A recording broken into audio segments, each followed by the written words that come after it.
De retour dans le parking construction neuve, ça fuit, toujours ça fuit. Donc là aujourd'hui, ce qu'on a prévu de faire, vous voyez, le collecteur il fuit de diamètre 160. Ok, donc couper là, couper peut-être un peu plus loin, modifier un petit peu de 125, donc on a tout prévu, je suis plein de plastique.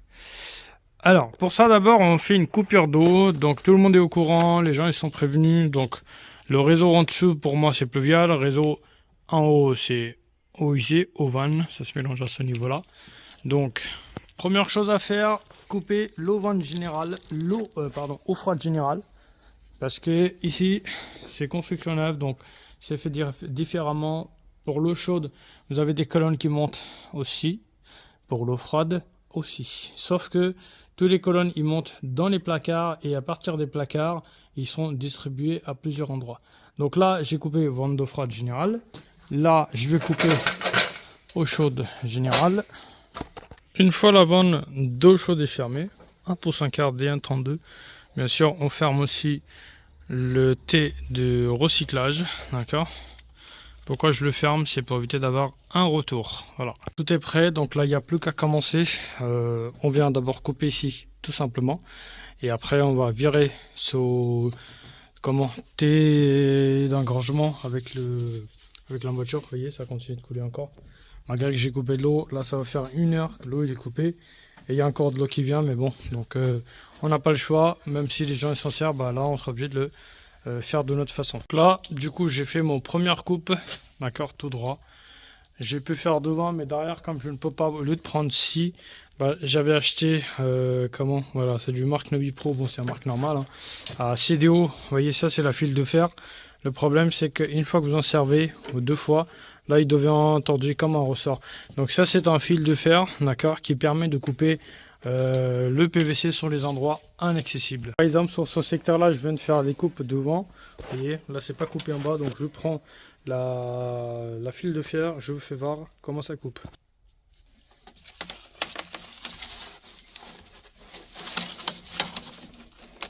Voilà, regardez là je passe la file de fer derrière et il faut juste que j'essaie de le rentrer dans le coupe que je viens de le faire, et par le bas je tire.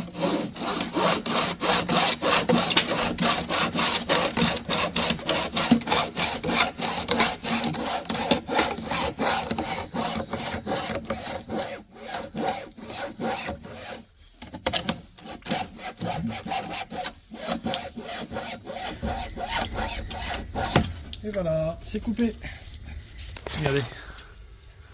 Bon, c'est pas des coupes 100% propres comme la moleuse, mais bon, c'est quand même mieux. Hein.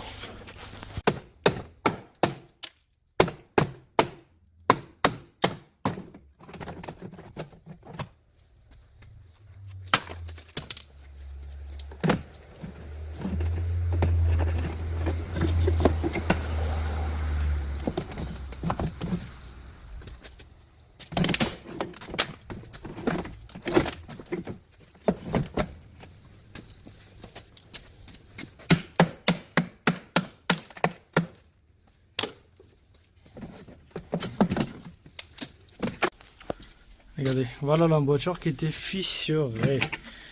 Là, ce PVC là, c'est tellement fragile. Voilà. Ça casse très vite, hein. Très vite. Regardez l'épaisseur là, l'épaisseur de T. Comment c'est là.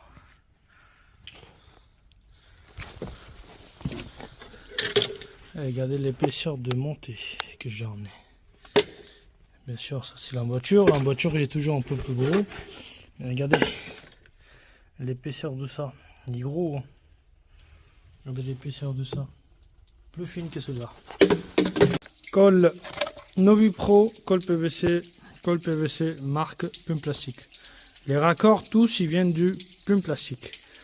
Si vous voulez, il n'y a pas une grande différence entre la colle de Plume Plastique et la colle de CDO. Mais bon, comme ce col là je l'ai essayé il y a une semaine, je l'ai à peine utilisé, je préfère commencer par celle-là. Donc du coup, un manchon 160, un T d'engorgement, on va venir placer là-haut. Là je viens de nettoyer la pièce.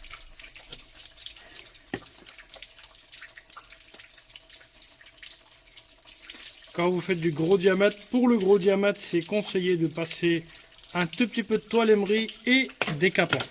Beaucoup de gens ne font pas comme moi, bien sûr. Donc, moi, comme j'ai acheté, c'est du neuf. Moi, je ne fais pas forcément nettoyage avec du toile émerie et décapant. Je passe un coup de chiffon tout simplement pour être sûr. Alors, lorsque vous faites du gros raccordement, n'oubliez pas de limer cette partie extérieure. Chargez bien la colle et hop, je viens mettre le manchon.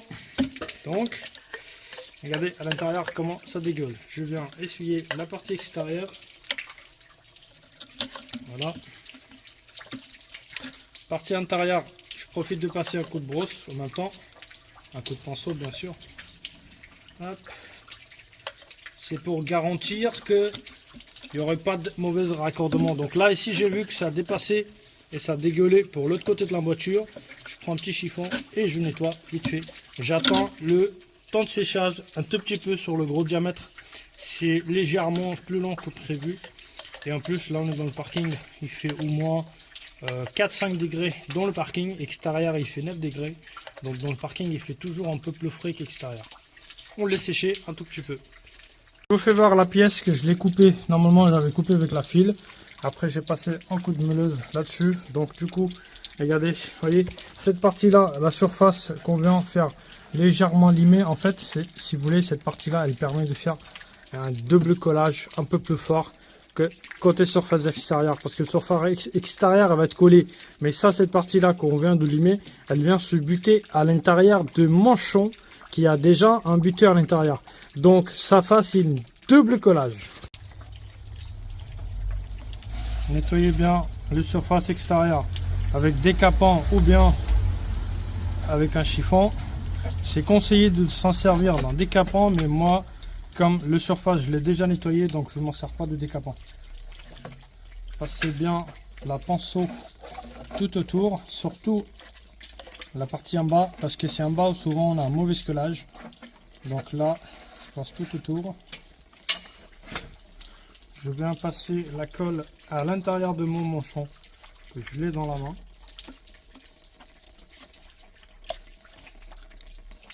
Voilà.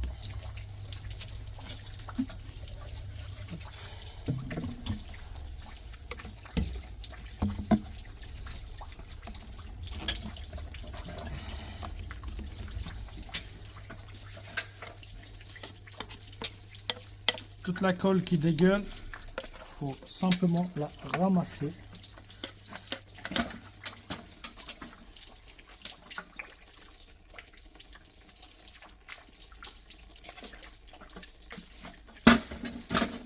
Peu de changement de planning, du coup là j'étais obligé de couper le marceau un peu plus haut du 125 avec un tampon et l'écoute qu'il y avait sur place. Donc du coup j'ai retiré le tampon, je garderai le même tampon, sauf que je mettrai de nouveaux coudes. Voilà les anciens marceaux que je les ai retirés. Donc là j'ai pris les mesures, voilà les marceaux qu'il y avait à peu près. Donc ça c'était par rapport aux coudes, ça c'était par rapport aux Y que j'ai coupé du nouveau marceau de 125, j'ai coupé à peu près. Pourquoi? Parce qu'en fait là comme je vois que l'eau ne s'arrête pas, les chasses d'eau ne s'arrêtent pas de venir, donc il y a pas mal de saleté et du coup moi je viens juste à peine coller le thé d'engorgement, donc j'espère que ça va tenir, il n'y aura pas de problème. Et après comment dirais-je, par rapport le thé et les coudes, là il va y avoir un tout petit peu de souci parce que je serai obligé de dévisser le collier qui est tout en haut sur le 125 pour que je puisse soulever le tube et le faire emboîter sur le coude et le culotte qui va en avoir à ce niveau là. Sur le 125 j'ai pu faire l'emboîture avec la nouvelle pièce et je sais que ça va être compliqué. Alors du coup j'ai limé à l'intérieur et là j'ai gratté côté extérieur parce que sachant que il y avait l'ancien marceau qui était collé que je l'ai retiré. Donc du coup là actuellement le but c'est de faire raccordement avec des nouvelles coudes, un coude 45 mâle femelle, un coude 45 femelle. Et oui les amis, et après il va en avoir un autre coude qui va venir se raccorder sur le T. Donc là du coup le marceau il est prêt avec le T d'engorgement. L'emboîture elle est déjà fait, vous voyez j'ai même marqué Y. Donc là, le code de mâle femelle, ok, ça c'est fait. Donc là, il y a encore de l'eau qui continue de venir. Donc là, j'ai dévissé, j'ai retiré ce collier là. C'est des colliers un peu bizarres, type comme ça. Donc là, je l'ai pendu complètement vers le bas pour que l'eau il dégage maximum. Sauf que c'est de l'eau sale. Malheureusement, on est obligé d'attendre un petit peu. Et là, ça continue de couler. Donc là, peut-être que je serai obligé de attendre encore un petit peu que ça coule. On va essayer de trouver d'autres solutions. Le problème, c'est qu'ici, je voulais faire l'emboîture, mais je peux pas parce qu'en fait, comme il y a de l'eau qui vient dans ce sens-là, donc tout ce que je vais chauffer, ça va refroidir. Et puis d'ailleurs, c'est pas la peine parce que sinon, ça va être une emboîture dans le contresens. Donc là, j'attends encore un tout petit peu dès que ça finit de couler. Après, ce que je vais faire, regardez, je vais monter le PVC un peu plus haut et je vais mettre une cale de manchon. Comme ça, s'il y a de l'eau qui vient, il va stagner là-bas. Provisoirement, je vais nettoyer vite fait et je vais faire le collage. Donc là, j'ai mis le cale de manchon. Et là, je vois que l'eau est en train de repartir à l'arrière. Donc ça, c'est une bonne chose. Mais il ne faut pas que je laisse retarder trop longtemps non plus parce que sinon, ça risque de revenir. Vous voyez, là c'est le seule façon. C'est la seule façon de garder l'eau en contresens. C'est du matin cale. Comme sur le PVC, on a l'option. On peut très bien mettre une cale. Donc là, du coup, j'ai mis un cale dans mon champ provisoirement le temps que ça sèche au niveau du collage. Voilà, du coup, sur la culotte, j'ai coupé un morceau de 30 cm. J'ai fait une emboîture. Vous voyez ici. Alors, je vous explique. Les manchons, je vais bien le mettre, mais dans les endroits pareils. Là, je ne pouvais pas faire l'emboîture, donc du coup, j'ai préféré de mettre le manchon. Ici, comme c'est un morceau que je l'ai sur place, il est sec, il n'est pas sous l'eau, je vais dire. Là, du coup, je peux faire facilement l'emboîture de diamètre 160. Et là, du coup, je vous fais voir à peu près, voilà. 160, 125, voilà, c'est un T réduite, une culotte réduite Y, voilà.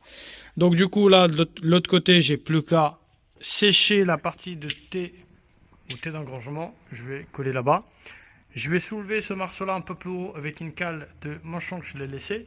Comme ça, ça me permet de laisser la place par rapport le raccordement de ce morceau là, et une fois que ça commence à sécher, bah après je vais être au moins tranquille, j'aurai plus qu'à mettre ça et le coude cale pour soulever le morceau, toujours tracé. Ce morceau là il n'est pas collé, ça il est collé, enfin le T il est collé Y avec cette emboîture là, donc ça là, ce morceau là il n'est pas aussi collé, donc du coup j'ai fait le traçage, d'accord. Donc là je retire ce morceau là proprement.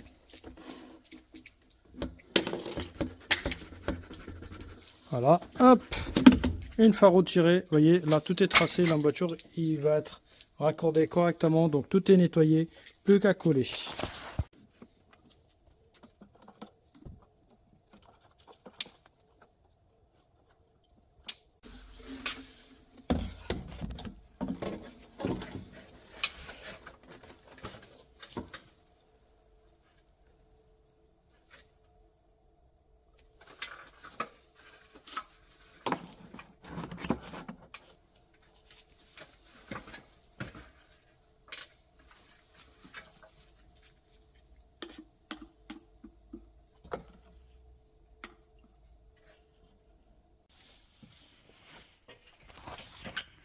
Le T il est collé, voilà, sur l'emboîture des Y, voilà, et hop.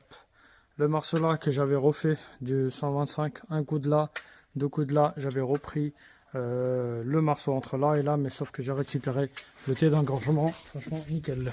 Une fois que la pièce principale est raccordée, maintenant la prochaine étape.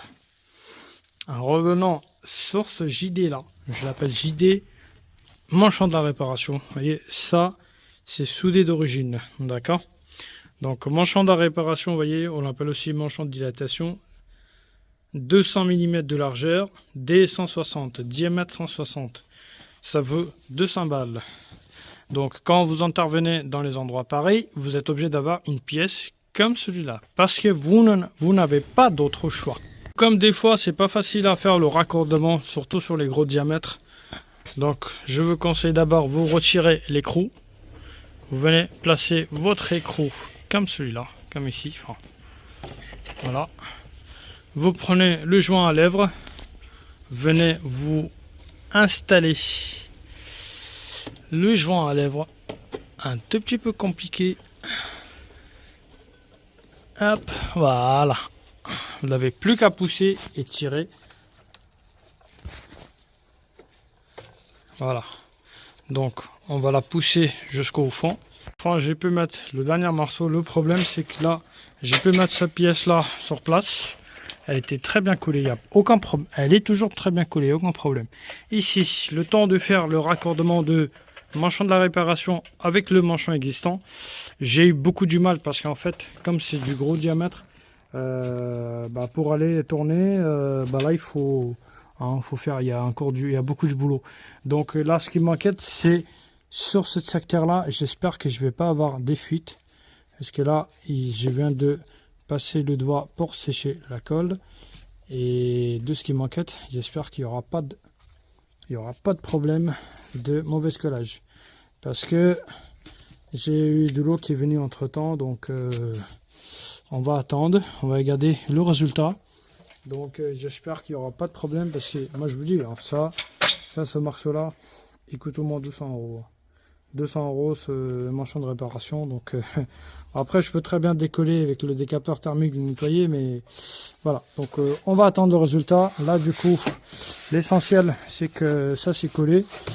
Donc on nettoie un tout petit peu. Si vous avez un peu de la graisse ou un peu de savon avec la mousse, vous mettez un tout petit peu de savon pour que le joint il puisse foncer à l'intérieur facilement. Voilà. Produit magique. Donc du coup là le joint elle est bien fermée à sa place. Plus qu'à mettre l'écrou. L'écrou normalement ça doit se mettre assez facilement. Voilà. Parce que le joint je l'ai mouillé avec ce produit là et je l'ai foncé à l'intérieur. Comme ça j'ai plus qu'à serrer l'écrou gentiment. Donc là du coup je prends un petit tournevis et marteau et je pousse sur ces raccords là pour que ça soit serré. Voilà. Le placement du collecteur est fini, donc j'avais pris à ce niveau là en 125. Je suis parti avec tous les raccords toutes neuves sauf le T d'engorgement. Là je suis venu remplacer le T d'engorgement. J'ai rajouté un nouveau manchon, un petit morceau de 30 cm, une culotte 45 degrés, un marceau et après à la fin un manchon de la réparation. Comme je vous expliquais, c'était ici que j'ai eu du mal à raccorder. Donc on attend le résultat, on va mettre l'eau en route, on va le garder lorsqu'on va recevoir les chasses d'eau. Est-ce que tout se passe bien ou pas? Du coup on a le chasse d'eau qui arrive.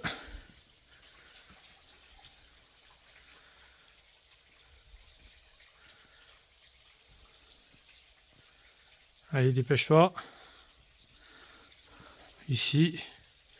Nickel. Nickel. Le collage très bon. Très bon collage là aussi. Et là aussi. Il reste le manchon. Et rien à dire. Voilà. Du coup, tout est bon. Voilà.